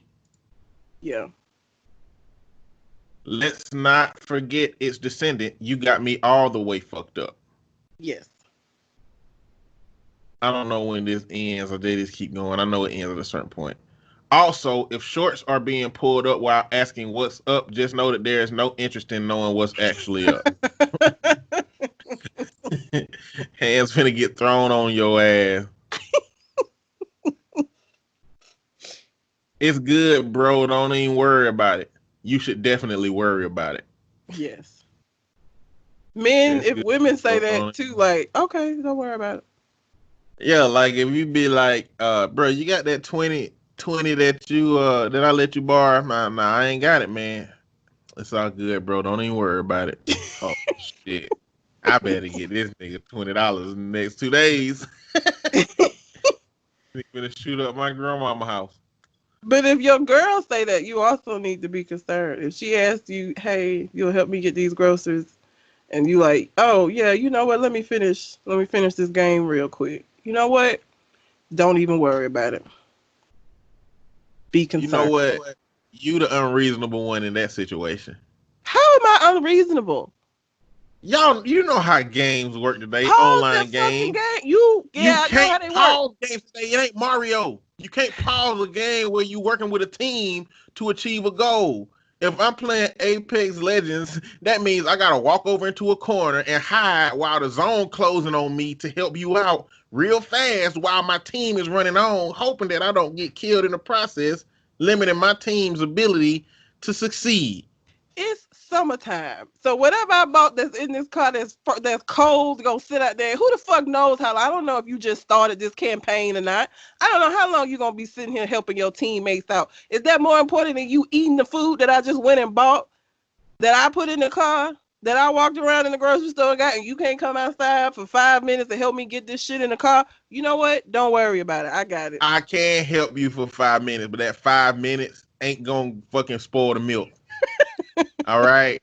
That 5 minutes ain't gonna spoil the goddamn It milk. ain't gonna But you be know what? 5 minutes though. That's the thing. You acting like you. I know when you be in the middle of a game. If you in the middle of, you don't know how long that's gonna be. You can't say, yeah, give me about 5 minutes. No, because if y'all doing well, the campaign gonna go on for a while. I could have been got the It can groceries in the car, possibly out of the take car. about 20 minutes. That's about how much a good match costs to finish. 20 I could have minutes. been and got it all in by then and put it away. As opposed to waiting them 20 minutes for you, then we go get it and then putting it away. I could have been Well, and did all of it. what you gonna have to know in the relationship is there's a threshold of time within 20 minutes that if you get there on minute 1, I mean 19 minutes, that might be a moment where you got to bring all the groceries in. But that's not gonna be all the time, okay? That's not gonna be all the time. You ain't It's finna leverage. You're not finna leverage my situation with something as core as you gotta eat, don't you? You want these groceries, don't you? Is that 19 minutes that I didn't attend to you and you bought all the groceries in gonna be the reason you tell me I can't eat groceries? maybe. See, that's good. That's when petty shit gonna start happening. That's when they're gonna come in with a whole host of groceries on his own of shit you don't like and gonna cook that shit every day. That's what I would do. I don't even give a fuck if you playing. No, you can't eat none of these groceries. All right, you gonna hear my keys jangling in the next 5 minutes. I'm gonna bring back every bit of all the groceries. Yeah, we're gonna have 2 milks, we're gonna have 2 cheeses, we're gonna have 2 cereals, we're gonna have 2 everything. And you're gonna be sitting over there saying, we ain't need to spend this money, but I did this shit to myself. I knew his ass was petty. I knew it. Oh, Jesus. That's what I would do. Yeah, don't look. If I'm playing a game I can pause, I will definitely pause it and come and get them groceries. You need to judge me based on knowing that I will do it in the moment that it's possible to be done, not in the moment where I'm in a situation where it's hard to do it and then be like, oh, this nigga here. Even though I know he'll do it 99% of the time or 100% of the time when he can do it, when he can't do it when I want him to do it the way I want him to do it, and you gonna be pissed. No, that shit don't fly. Mm-mm. Like, men, if you play games, let's just gonna cut this shit. Men, if you play games where once you start a match, it's hard to get out of it until the match finishes, you need to go ahead and rip the Band-Aid off of that now for your ladies, okay? NBA 2K, Madden, once those games start, they can last like up to an hour, goddamn, depending on how the game go. You know, I don't play games that last that long. I don't got the patience for that shit. But men, if you do that, you need to rip the Band-Aid off your women and let her know, like, once I start a game, it's a system. You I know, don't give a shit about no system. You can let me know that ahead of time. You can 100% do that. But I'm still going to have a fucking attitude that you decide to sit there for another hour and finish playing your basketball game instead of helping me get this shit in. Because I'm not going to say, but what am I going to do while I'm waiting for you to do that when I could have just got the groceries in and put them hoes away? I'm not going to sit here for no you better hour bring and the wait on fucking you. milk, eggs, and cheese in. What you better do? Leave the chips and the warm shit in the car so I can come and get them whenever I need to come and I'm get them. going to bring If all of you that bring shit in. all of that shit in, you did that to yourself. You did it to yourself. No. All you had to do was the lightest work you can do to get the cold shit in the house, and I'll take care of the rest. But you know what? Because you wanted me to do the shit your way and have my help on command, like I'm a goddamn soldier in the military Ain't instead nothing of your about no being mate. no soldier in the You ain't taking no. You got to take consideration for your partner. I am taking consideration for my partner when it's not for sitting playing no fucking game. And I play video games, but I still would be like, okay, don't worry about it. That would 100% be a situation where I'd be like, you know what, I got it. Don't worry about it, and I will get all them groceries in and have an attitude for the whole rest of the day. Well, it look like I'll be able to play the fucking game uninterrupted. Look like that's what that is. That's what it would be. Like, hey guys, my girl mad, so I'm good for the next 3 hours. But look, for me, petty is a game that people you don't want to play petty with me. You don't want to play petty with me. I'll be silent for a week and fine. Mother will be like, I ain't heard from Mr. On Point in some days. What's going on? Oh, you said you want to talk to me? I'm respecting your wishes because I'm respectful.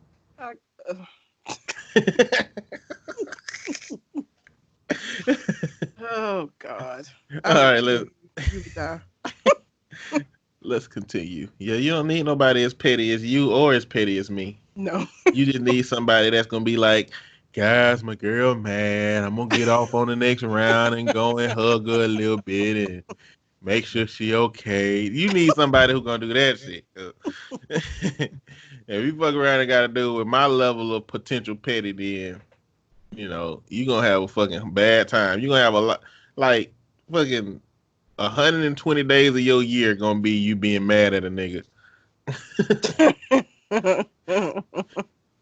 and on principle too. It ain't because you really mad. It's because you just need him to know that the shit that he did was unacceptable. So you're gonna manufacture your own anger, sitting there taking minutes off your own life. Anyway, my favorite is okay. Now see, here's where you got me all the way fucked up. The okay now see preface sets the tone. And if you get asked, say it again, say it one more time, or say it to my face, please have some sense enough to know that if you comply, that your mouth will be writing a check that you can't cash. Yes. In the South, I heard someone say, if you feeling froggy, then just leap. Never heard that before, but Lord, I learned that day. Do not leap. Don't leap. Do not leap. Not gonna Don't go leap well. at all. All right. The appropriate response to that for those who know and don't want the smoke, hold up, shotgun. I ain't know you was loaded. I ain't heard of that. Heard that one. That sounds like some hometown shit. It does. Some the local crackhead said or something. If a white person says you picked the right one today, It is more than likely produce related. You know what? I wonder. I would love to be able to do like a YouTube video where like I was able to ask random white people some of this vernacular to see if they have an understanding. I feel like most of them would take it at face value and not realize the meaning behind it. Like I feel like most of them would have no idea you in danger right now if that's it. It's a problem. Like I feel like most of them don't know. Oh, this dude. I feel dumb asking, but would someone please explain this to a Cuban? I don't mean to spoil the joke. I just don't understand. This is based on the original one that Roy Wood Jr. said. It's people in cultures that don't understand some of this shit. It's problematic. Oh, this girl is responding. It comes from a lifetime of constant harassment. In some parts of the country, you live at a slow simmer as people abuse you all day long. Then there's that one person who does that one thing one day when the simmer becomes a fast moving fire headed straight at them. In Cuban, this just means straight up. Oh shit, she done said some shit in Cuban. I ain't even gonna say it. Oh shit. In Cuban, this just means straight up. Te equivocaste conmigo y te voy a despinjar. I said the best I could. They say, can you translate that into English, please? And it says, you were wrong to mess with me, and I'm about to cut you to pieces. Shit. Bro, Dominican more direct. motherfuckers love talking about cutting people. I don't know if y'all hang around Dominican people. They love talking about cutting a motherfucker. It's a lot more direct. First of all, let's be clear. Mean shit is about to get real dark. Yes. And there's never a second of all. It's always first of all. Exactly. There's never any follow-up. And if we tell you to say it again or its cousin, what did you say? We did in fact hear you the first time, and I would advise you not to repeat what you previously said. And if a black person says to you, I have time today, you're going to wish they didn't. I add that if a black person says, oh, you must have me mistaken, you indeed have them mistaken. If any said phrases above or below are accompanied with any type of laughter, remove yourself post-haste. I feel like if you made it to the laughter stage, you may have already exceeded your time limit. Yeah. It's over. This dude said, my uncle used to say, your mouth writing a check and I'm the motherfucking teller. Damn. Yeah, that's like uncle that. shit. That, uncle shit is they take the phrase like it's supposed to be and then change it over to some other shit that still makes sense and make it more aggressive. I'm going to cash the shit out of that check.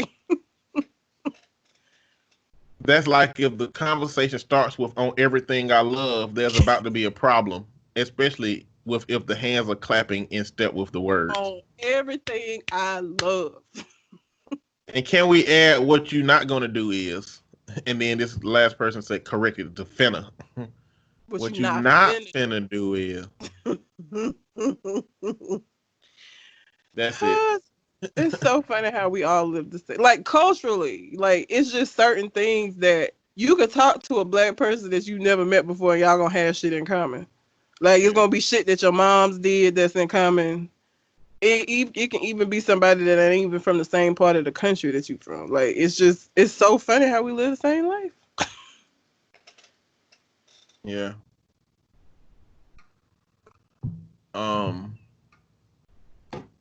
But that's it. That's all I got for the viral post. Okay, let's talk about Will and Jada. All right. So, first of all, did you watch the Red Table? I did watch the Red Table. Will Smith, and this is one of those situations where your affect don't match what's going on. He was laughing and he was like saying he was okay, but his eyes look sad as a motherfucker. Like So now the new word for 2020 that people are wearing out is entanglement. If you didn't watch the Red Table, or I don't know how you could not know that this is going on, but August Alsina came out and said that he slept with Jada. He had a relationship with Jada, and Will gave him permission. So Jada Pinkett brought herself to the Red Table and came to the Red Table with Will, which I was surprised. I wasn't expecting him to be there.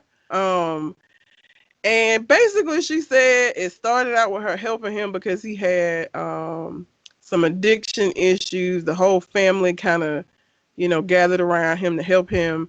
And then her and Will were going through some shit. She thought they were like done. And then she had what she calls an entanglement with August Alsina. So let me say this. And it's the same way I feel about when Dwayne Wade and Gabrielle Union broke up, or they didn't even really break up. They were taking a break, and he went and got a bitch pregnant. Like, if we're having problems and the first thing that you do is go hop on another dick or hop into another vagina, I'm really not, I just don't think I'm going to be wanting to get back together with you. Like, after I find out that that's what you did in the time that we was apart, like, all right. Okay, well, it's obvious like you got a whole nother life going on right now, so you go do that. For me, I know people are like, well, they were, they thought they were broke, they weren't gonna get back together and all of this shit, I guess. But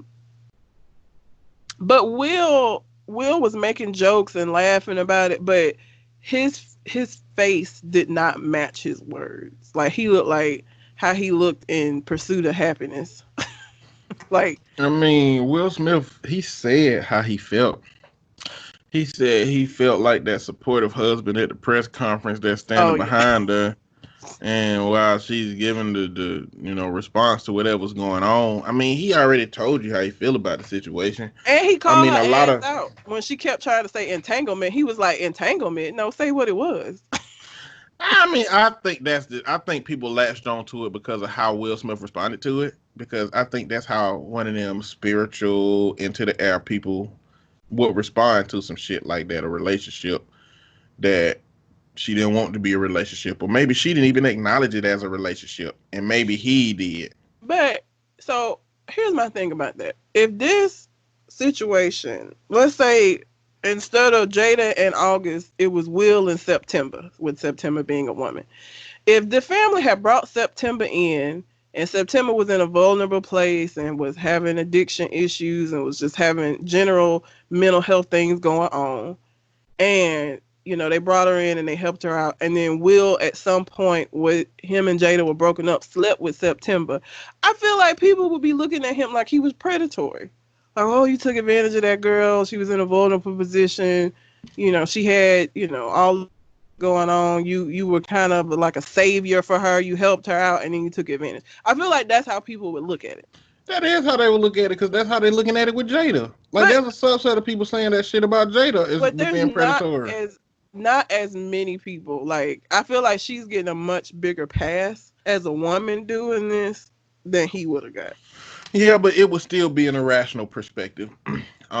Because when I think of predator, I think of somebody who planned this out from the beginning to get this thing. Not in a moment of opportunity that it showed up that it being predatory. Just because there was an opportunity for you to do it don't mean you should have did it. But this is the thing. We don't know the process. I mean, what we know is that he recovered from all of the stuff that he did. It's not like, hold on. Okay. It's not like they were healing him. They said they were connecting him to resources. Like, they were his friends connecting him to resources to get him help. That's but how he was staying with them and shit. But that, I mean, still, that's the same thing. Like, if you women who remove themselves from a domestic violence situation and go to a friend's house while they in therapy, while they getting help, and while they getting everything, it don't hold those people to the responsibility of what comes along with human interaction. And so I don't think that we don't know the process. If August got his healing, got done, got everything out of the way, and their relationship turned into one where they were just hanging out as friends and chilling for a period of time, Like, at what point would it have been comfortable for people to accept that they may start to like each other like that? I mean, at some point they have, like, you can't, if somebody helped you 5 years ago, or if somebody helped you last year and y'all dating now and people know that you helped that person helped you, is that a predatory now? You know what I'm saying? Like, we don't know enough information to call that predatory. We just don't know the timeline of all of that. I mean, clearly, if he came in the room drunk and high, and Jada was like, "Give me that meat," then yeah, that's a problem. But if I feel like if boundaries were maintained while they were helping him, they helped him, and then he got through what he got through, and then it turned into something because they happened to be hanging out at a time when Jada's marriage was going down the drain. That's different. I don't know. This was a little, because keep in mind, this was 4 years ago. I just looked up his age. Yeah, He would have been 22, 23 years old at the time that this don't matter happened. how old he is. What? Don't matter how old he is. Again, I just do not believe that these will be your responses if this was Will doing this with a female that there was this age. Well, we live in a society with double standards. I am reacting appropriately for our society. Like, yes, it would be a different response if it was Will Smith. It's the same shit. It's not the same shit. We don't respond. Men, good and goddamn well that we don't respond to women the same way when shit happens. We don't respond to men the same way. It doesn't mean that we shouldn't, and it doesn't mean that it's not the same thing just because we don't like to or we choose not to perceive it as the same thing. It doesn't mean that it's not the same thing. Like, this is the exact same situation with the only difference is that the genders are reversed. And the gender does not make him any more or any less vulnerable than if he was a woman and Will was doing this. Like, to me, it's the same. I know how the world looks at it, but what I'm saying is that we shouldn't look at it that way. She should not get a pass because she's a woman and he was a boy or a young man, whatever. Well, if from you my gonna perspective, crucify Will for this shit, she should be getting crucified. I wouldn't crucify Will for this. I would say that she's 22 years old and she can have her decision that she wants to about her sexual freedom.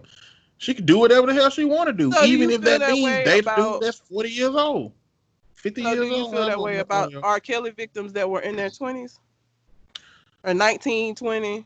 Well, we know for a fact that R. Kelly was predatory. We know for a fact that R. Kelly created my issue with R. Kelly ain't about the fact that he had sex with somebody that was old enough to have sex with him. Is that he manipulated families? Is that he used his career and his profession? Is that he locked women up? Is that he told women that they couldn't do things? I mean, that's R. Kelly's situation. That's what we're talking about, a couple who don't have a history of doing this at all, who actually came into a person's life for a specific reason, and potentially upon that reason that they came into the life being met, maintained a positive relationship. Upon having that positive relationship, when stuff went wrong in the marriage, it introduced a possibility to interact with somebody she was in proximity with, which we know when we're in proximity with people, we get close. And that's what I feel. I don't feel like there's no level for her to be predatory. It would have to be some intention to it. And for Will Smith to be predatory, it would have to be some intention to it. If it just happened to turn into develop into this because we just all been around each other, we all friends, and all of this thing, then that just would have been a natural development. It would have looked bad to society standard, but I would have felt the same way that I feel about this situation right now. I mean, like I said, me and you would have felt consistent. You would have felt that it was consistently wrong on Will's part and on Jada's part. I would have assumed nobody did anything wrong in this. Nobody did anything wrong. I mean, you could possibly assume that, well, they didn't say they separated. They said they broke up in their marriage. Which I don't know what that means. I don't know if that means when we break up in our marriage, we free reign for anybody to do whatever we want to do with. So I guess if something wrong may have been done, then maybe it was her cheating on him. If you want to say that even though she was married, she shouldn't have did that, you could call that cheating. But if you don't call that cheating, nobody did shit wrong. Everybody was of age. Jada and Will Smith ain't no fucking health authority members. They ain't part of a profession that say, well, we're healing people, which means we are bound to some kind of standard of not engaging with those people in certain ways. You don't have to be bound to a standard. If you're coming in, and Jada even said that she has a codependency issue where she likes to take broken people and she's attracted to broken people. And when you take somebody from the bottom, which is where August Alsina has said that he was, there is a level of, I'm not going to say worship or saviorship, but you're going to look at the person who helped you when you were that low. You're not going to look at them in the same light as you're going to look at somebody that you just was around and just happened to fall into a relationship with. Like, it's a difference in you giving her the credit for turning your life around or helping you turn your life around. Like, that's a different relationship, a different friendship than it is if you just was hanging out, you just was friends and just, oh, this kind of just happened. You know, he has said that he was at the bottom. He has said that he could have died. That's different to me. Like, her place in his life in the beginning was them helping him. Her and Will both said that he was really, really sick when they all started fucking with him. And her purpose was to help him. So, like, I don't know. For me, because of that, it's different. So you believe that if somebody helps you in the past and you get help and the help is done, there is no point at time where you can ever have a relationship with that person. You act like this was over a 15-year span, though. This was not that long of a time frame. It's not like it was years after that helped him. All I'm trying to do because what that question establishes is that there is a time frame in your head to where, because if you don't say you can never be that means there is a time frame. Yeah. How long is the time frame? Is it a month? Is it 2 months? Is it a year? Because it could very be possible that he got help in the beginning of 2016, and by 2017 start he was good and still hanging out with them, and before her marriage went on the rocks. But as a part of like substance abuse, jumping into a like, it's people joke about the 13th step. Like, that shit is a known thing that people get wrapped up in each other, and they get wrapped up in people that help them when they go through abuse. Like, that is a known thing. And so again, for me, because of the type of issue that he was having, we tell people who go through substance, don't hop into a relationship with the people in your NA groups or your AA groups. You don't hop into a relationship with your with your sponsor. You don't hop into we discourage that for that specific issue that he was having. So again, for me, but it's just different. Well, he probably should have known that and not gotten in a relationship with Jada Pinkett. No, but Jada Pinkett, listen, I ain't saying Jada Pinkett didn't go through them classes that she went through. Maybe she know that, but Jada Pinkett was a regular person in this situation. She was somebody whose marriage was broken, who she didn't know what was going on at that time, and she was hurt. And so I just don't look at this as like no intentional effort to thwart this man's life and take advantage of him. I mean, she was a human like he was a human, and two broken humans got into a situation. The only thing that will make a difference to me, if she had a bag of crack spingling around his face and he was like, okay, let me go get that crack. If she used his substance abuse issue to get to him, that is wrong. But if she didn't use his substance abuse issue to get to him and he overcame whatever it was and then got into this entanglement with her, then I don't think that's wrong. I think it's a fucked up scenario. I don't think that if Jada Pinkett could look into a crystal ball and see what it turned into, that she would have got into it. I don't think if he could look into a crystal ball and see what it turned into, that he would have got into it. But look at their description of the relationship itself and how uneven that shit is. He talk about how she the first person he's ever truly been in love with. He talked about this relationship like it was just the most deep, in-depth thing that he's ever experienced in his life. She calling the shit an entanglement, talking about she just wanted to feel good.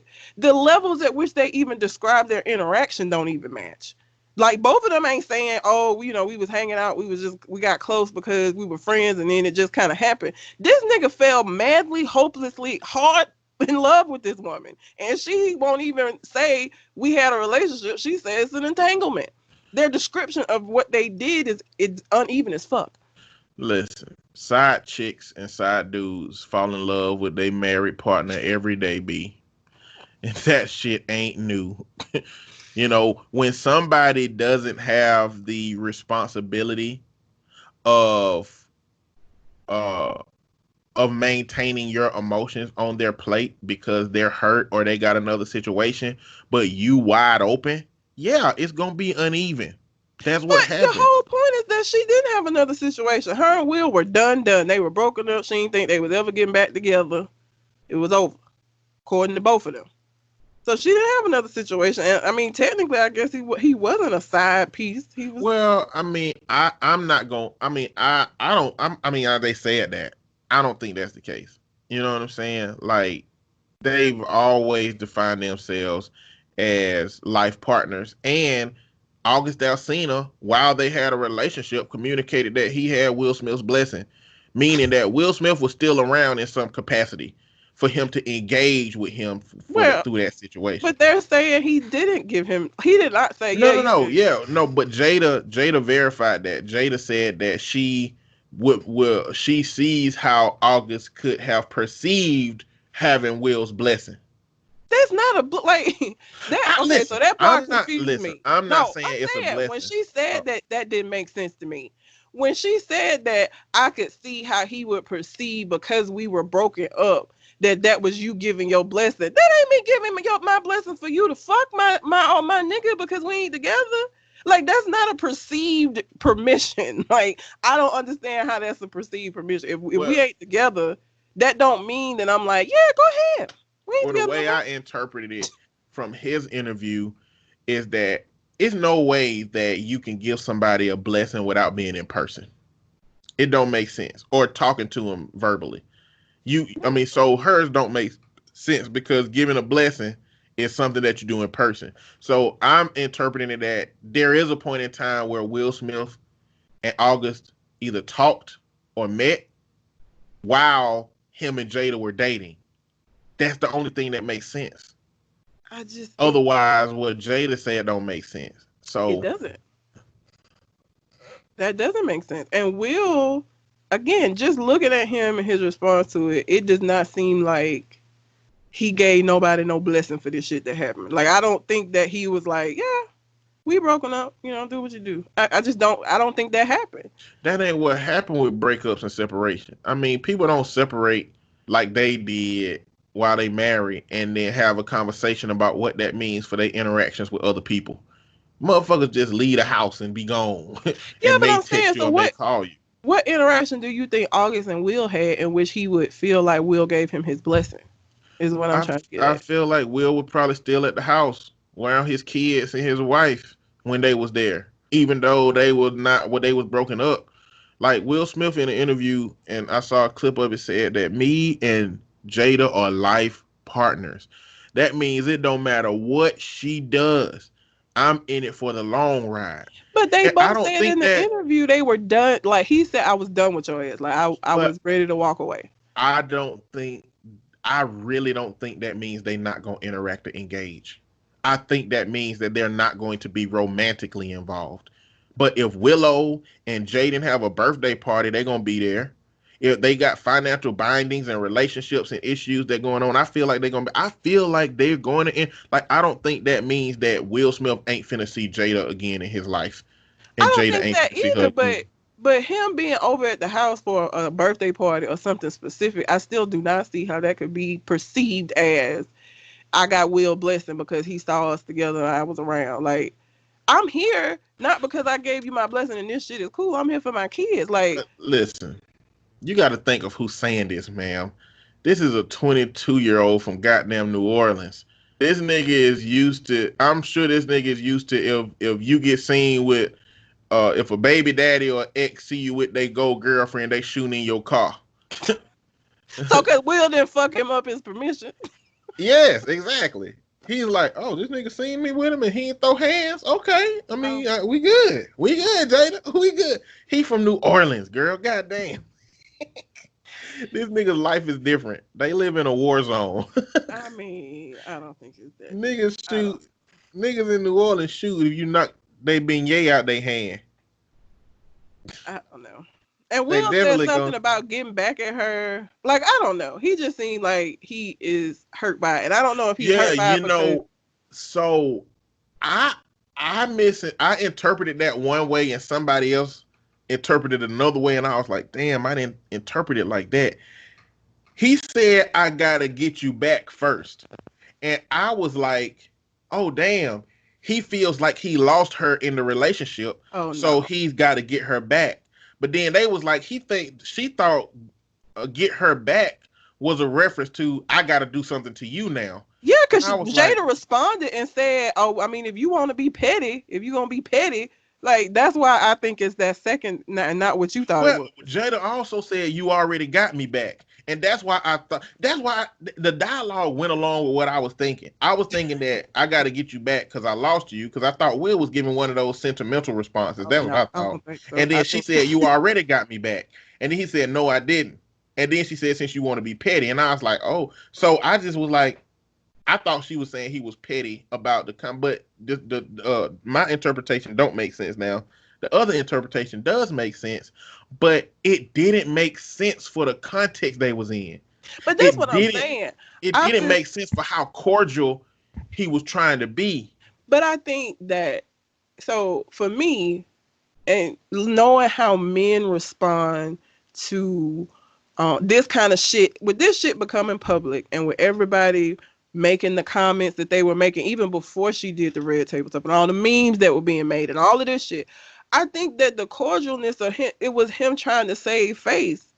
Like, I don't know if you saw, I'm sure that this was Photoshop, but 50 Cent put a post out where he supposedly was having a conversation with Will Smith and was like, damn, Will, you know, and Will was like, well, I mean, we was broken up, and 50 said some shady shit to him, and he was like, fuck you, nigga. But it was a part in the interview where Jada said, you can't control my actions. I control who I have sex with. Like she was saying, you can't give permission for him to have sex with me. I can only get it. And he said, your woman was saying that you can't give her permission for August to blow her back out. Yeah. I feel like how do you save face? Because even if you and her have, you know, this happened 4 years ago, y'all have come to like an agreement, y'all have discussed it, you gotten past it, whatever. Now it's public fodder. Because he even mentioned Black Twitter, that fact that Black Twitter didn't got a hold of it. So I know he's seeing all of this stuff. And I know he's seeing all the jokes and he the butt of the joke. He looked real bad in this situation as far as everybody else is concerned. He looked like a chump as far as everybody else is concerned. So I think there is a level of him that's upset about it. I think him acting like that it was all good and everything is cordial was more for like saving face, you know, so you can be like, I mean, I ain't worried about it. I ain't upset about it. So y'all shouldn't be upset about it and shouldn't care about it. But I think he is. And I mean, again, even just from him being a man, this level of embarrassment, even a man with the most healthy of egos and the most healthy of, you know, this whole toxic masculinity shit, not having that shit, there's a lot to deal with. And again, he even said, like, I feel like that wife standing behind, you know, and you know, when those situations happen, people looking at that wife like, she dumb as fuck. Why are you up there with her? He did this to you and you sitting up here behind him. Like, so I don't know. I think it didn't match because part of it was him trying to save face and part of it was how he actually felt. That's what I looked at. Because like those little slips that he had where he was like, no, Jada, you keep saying entanglement. What does that mean? When he called her out on her calling it an entanglement. And when he said that shit about getting her back. For me, you know, it just seemed like this is bad for him. This can't be a good time for him.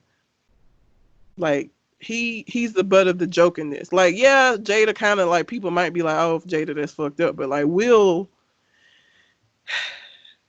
it's got to be bad for him. How he's being viewed and perceived in the situation. He can handle it. He's all right. He's fine. I know they would. I feel like the biggest part of this is that they were took by surprise on it, and they had to respond to something that they don't care to respond to. Yeah, I mean And he could have I'm sure would have much preferred nobody ever knew this happened in his marriage. It's one thing for some shit to happen in your relationship that you privately and you deal with it, and it's a whole nother for some shit to happen in your relationship and it becomes public fodder. Like, it's different. It hit different. It feel different. You can't even like I said, and people making memes out the ass. Entanglement. They have you seen the Disney posters for Tangled? I have, but ain't nothing I seen that's been more entertaining than them redoing that scene where his daddy left and Oh he my was talking God. to Uncle Jada, Phil. why Have you you don't seen want that me? one? You seen it, bruh? That Jada, why don't you want me? they redid the whole thing. 50 Cent posted it on his page and he said, "Whoever did this, do you need a job? You can work from home." And I believe 50 is petty enough to pay somebody to actually pay somebody for a small period of time to do something. He is. He That is. shit But like is I said, that even with you having got reached a point in your relationship where y'all have gotten past this, having this blow up the way that it has, you gotta feel some kind of way about it. And he just looked broken. Like, he looked like he had just stopped crying before they got on the damn thing. She looked fine. She was just like, yeah, just blah blah blah. He looked his affect did not match what he was saying. So I don't know. It's gonna be the joke for probably another few weeks, and then it'll probably die down unless August say some more shit. If August keep his mouth shut and just shut the fuck up, it'll probably die down within a week or two. But if this yeah. nigga come out and need to say some more shit or want to clarify or whatever, then it's gonna be problematic. And this nigga need to just shut up and go on about his goddamn business. I'll see if he do, but he even got into it with Kiki, and I did not see what she said, why that was offensive to him, and why he felt the need to respond the way he did to her. Because what I read, she was just saying, no, he was never my man, and that's why you reaching as much as you are to the person who posted that picture of her and him together. And then he responded like, bitch, you right, I was never your man, because you could never, bro, August, relax. Why are you so emotional? Why was this something that upset you? I don't get it. Calm down. You can take the nigga out of New Orleans, but you can't take the New Orleans out the nigga. That nigga was up and set. I was like, He might not be on drugs no more, but he's still probably really temperamental and very impulsive with his emotions. That's just probably how he is. It's probably hard to be a nigga in a city full of rappers that can sing. I and mean, you this, probably get a what? lot of you probably get to feature a lot, but And I hate when this is going to be how he's known from now on. It ain't gonna be his music. Like this, he's solidified that this is how people gonna know who he is. Cause I don't even know no damn August Alsina songs. To be honest with you, I can't even name a song he featured on. I knew him before because he got some kind of autoimmune disease or something. Something had happened. He went to the hospital for something. Like, this is where his claim to fame is gonna be, and not his music, which is unfortunate. Niggas been playing the shit out of his music. How they? Yeah. Okay. I mean, when you're on Spotify with 90 million listens, 93 million, 59 million on your top popular hits, I mean, that's a lot. I wonder how many of them listens came after this bullshit started. He got a 27 track album? 27? Ugh, God. Bruh, can't number 30% of this shit be good. I don't even want to listen just because I feel like I'll be feeding into all of the shit. And I don't know nothing about no August. I'm utterly uninterested. Yeah, I'm not either. But I don't care. Looked like this was a one-topic episode. Oh, really? Oh, well. Well, we're 2 hours and 5 minutes in, so. Oh, okay. Yep. I mean, I didn't have nothing else other than I had something to say about Kanye. I mentioned the Washington Redskins. They actually in the process of changing their name. Kanye supposedly going through a manic episode, which whatever. Yeah, that's what I heard. Yeah, but if he going through a manic episode and the family's concerned, like they saying, then why the fuck are y'all encouraging? Like when he said he was running for president, Kim posting and reposting it and shit. Like you don't do that if you know somebody's going through a mental illness thing. Like you don't hype it up. You know what's crazy about this whole situation? Is that Kanye said he was running for president and the whole world was like, oh yeah, Kanye's running for president. Okay, and had a conversation about him being realistically running for president while his family is saying he bipolar. It's crazy that to us, Kanye's actions, whether he's having an episode or he's regular, it don't look no different to us.